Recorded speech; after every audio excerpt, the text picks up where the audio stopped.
Is it just a game? Maybe it is. Or maybe it means more to us than we know. If it doesn't, then why would we play? What the heck, man? What the heck? What the heck? Welcome to the Pit, the largest touch football league in Canada. Meet John Franklin, quarterback for the Horde and the face of touch football in Winnipeg. Along with being president of the Pit Football League, he is also arguably the most accomplished touch football player in the province. By day, John teaches statistics at the University of Winnipeg. Crunching numbers for a living prepares him for diagnosing defenses on the gridiron. To me, it's a lot like playing chess. Every play is going to be different than the last one, and you have to read, react, and adjust to what's going on. Imagine the quarterback as a chess master. Instead of moving one piece every play, he moves 6. Split-second decisions can be the difference between completions, interceptions, and touchdowns.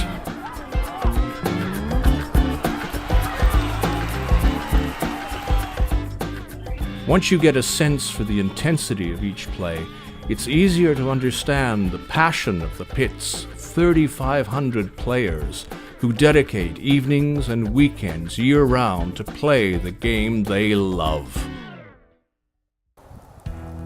From October to May, while the rest of Winnipeg sleeps on cold winter nights, the Pit Football League winter season comes alive. Weekend warriors brave matchups that last into the early hours of the morning. A lot of people think I'm crazy, when you leave the house at midnight to play a 1 a.m. game and then, play till 2, but the bars open upstairs till 3, so we're not going straight home after the game necessarily. The league is a mix of national touch football champions, rookies, and, like John, players from places you'd least expect.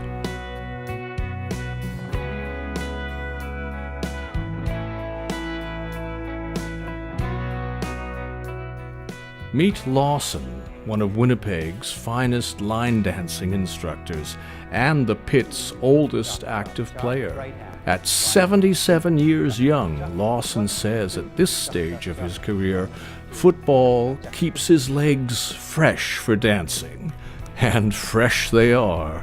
He's kind of got this understated legendary status in the league. Underestimating the man is a mistake many young players make on a regular basis.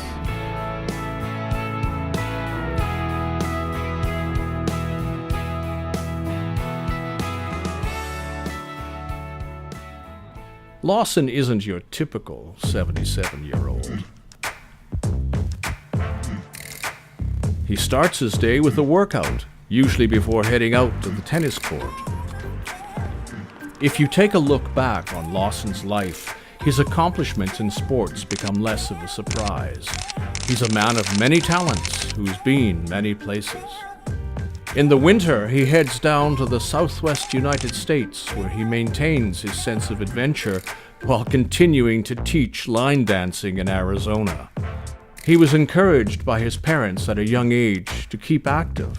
Lawson started his journey into the world of touch football 50 years ago while studying to become a teacher, helping to form a league and leading his team to the inaugural championship game. His endurance, longevity, and spirit to play provides inspiration to his teammates. Back is strained a bit. I can feel it for no particular reason. I figure it's because I'm over 40 now. Things will happen because you sit down the wrong way on the couch or whatever it is that happens. So I'm dealing with a little bit of back pain that's not from football. It's from some unknown source. So I'm already thinking, well, I wonder what it's going to be like when I'm 45, when I'm 50, 55, 60. I can't imagine playing until I'm 70 or 75. Then maybe you just play it till, to a point where you just don't feel anything anymore. Your body just kind of regenerates itself, and or you fall into a fountain of youth somewhere. And obviously, I think that's what happened to Lawson somewhere along the line. He just exudes this aura of fitness that, I don't know, I guess he also typically doesn't have beers after the games. That probably helps. So I'm not sure what my trade-off will be between playing 40 more years and enjoying beers after the games, but that's a dilemma for another day. After more than 40 years away from the sport, Lawson was asked by some friends to help out with the new touch football team. At the age of 67, he dusted off his cleats and headed back to the gridiron. He quickly established himself not only as a mentor, but also as a player to be reckoned with. 10 years later, Lawson knows he's lost a step, but he also knows his spot on the team is safe for one important reason. And I've often joked with the fellas that I don't think they'll ever kick me off the football team because I'm retired and I can always get there on time, so we always have enough players. 7 years ago, slowing down was on Lawson's mind.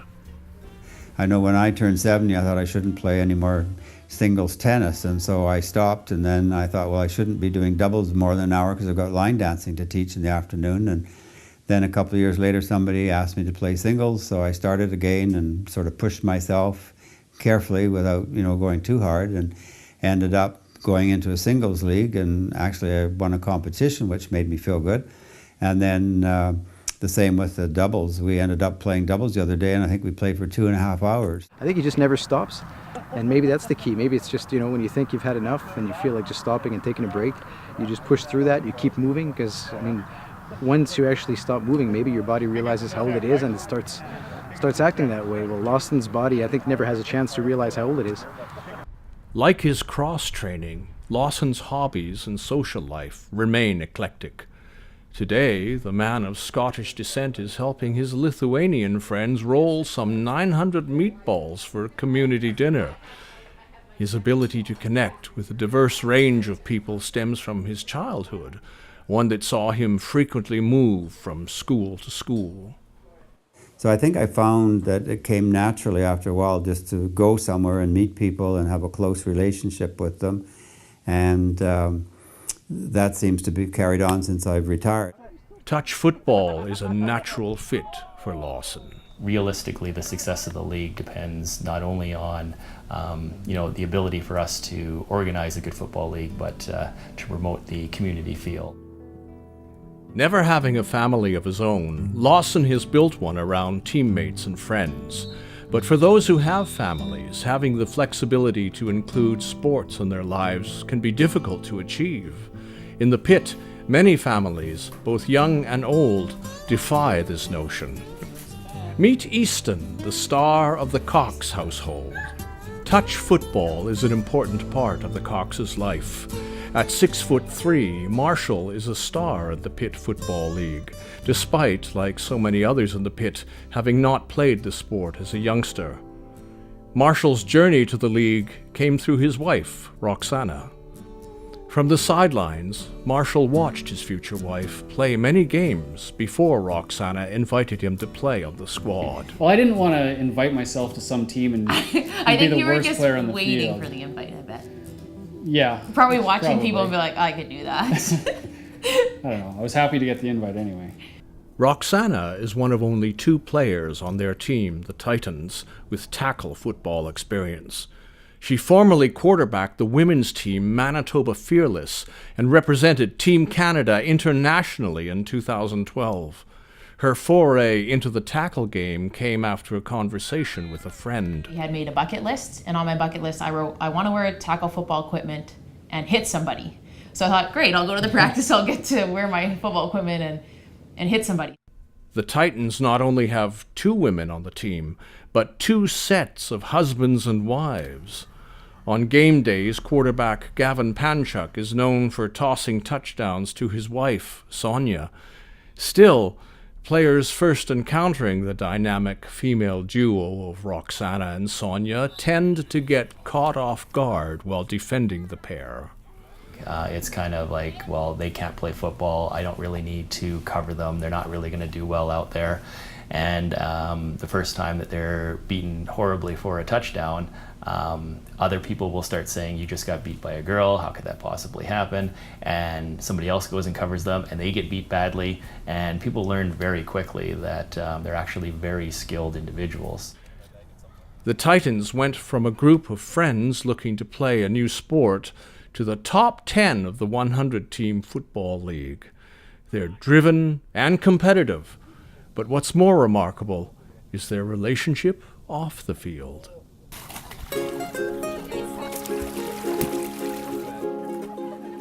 On game days, teammates and their families join the Coxes for backyard barbecues. The game and the team is a way for new friends and families to grow together.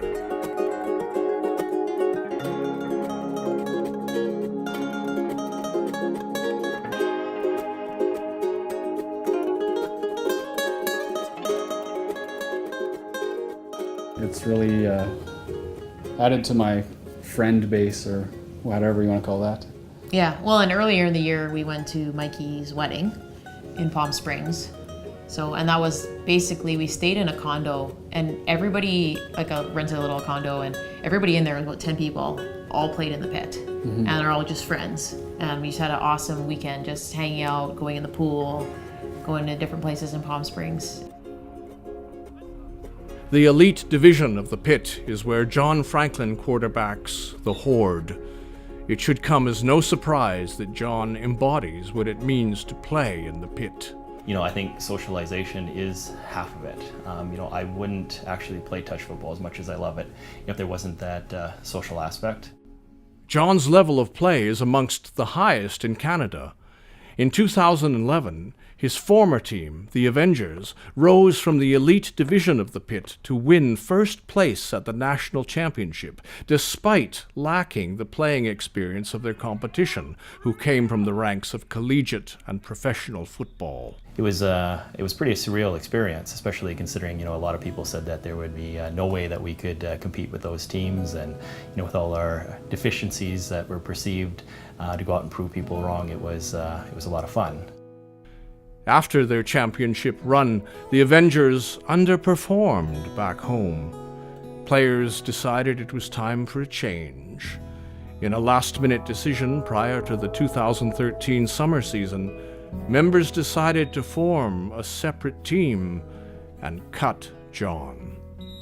I just received an email from one of the players on the team basically saying, thanks for helping us out, but we're going to do our own thing now. And, basically myself and a couple other people on the team were sort of no longer going to be on the team.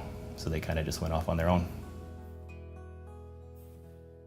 Members of the team reformed into what is now Iced Earth and found success early, winning the provincial summer championships in 2013. The team is led by ex-Avenger Mike Brownridge, who admits the decision to break away from John wasn't an easy one. You're thinking about what's best for yourself, but then you got all these great friends and relationships that you don't want to damage by leaving a team that you love so much, and that's what made it really hard. It was a harsh blow to John, who decided to call it quits and focus solely on running the league. I kind of resigned that, after playing for 20-something years, that was going to be the end, and I kind of made peace with that. While his teammates were ready to move on, the community was not. Friends in the pit reached out, came together, and convinced John to lead this new team. We're kind of listening to people and having Neil put together a group of guys who I thought would be kind of fun to play with.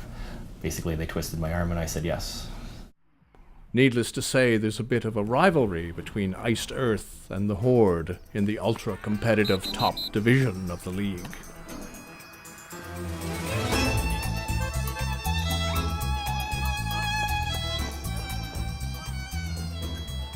I've known John for a long time.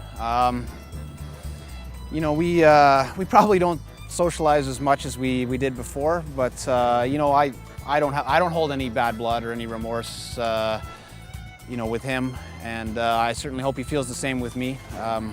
But I'm more than happy to have a beer with him if he wants to. Sports, like life, can take interesting, sometimes disappointing turns. Unfortunately, this happened to John.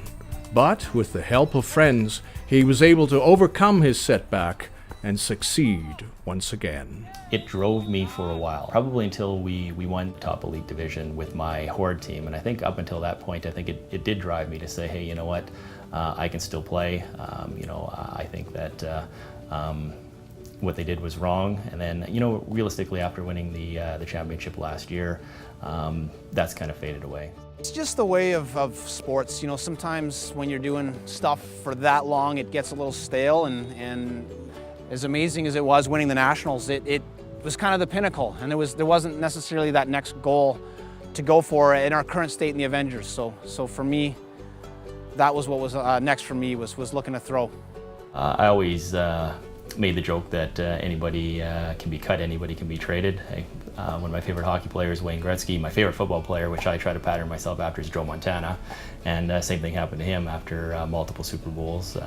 He was eventually traded away to Kansas City. So it happens to everybody. And at some point in time, I'm going to have to come to that realization that once again I'll probably be a little too old or not good enough to play at the elite level, and I'm sure at some point in time another person's going to ask me to kind of step down.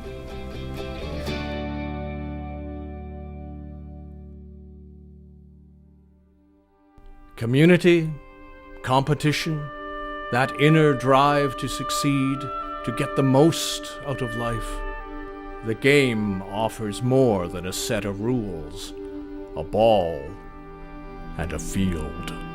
I enjoy the pressure. I enjoy being the person that dictates the tempo of the game. I enjoy the highs when you win, and even the lows when you lose. It's those types of things that kind of drive me to keep playing. I think we'll always play, and hopefully one day Easton plays football or whatever sports he wants to, and we might get involved in coaching, or it might be different when he gets older. We'll probably play long enough until he starts into things, and we'll just chase him around. Be as active as you can and get into activities that you really enjoy. Just don't let things slide and sit and do nothing, because then that's when your health goes downhill, and the same with just your personal outlook on everything. It keeps you more active and with friends, and I think that's important.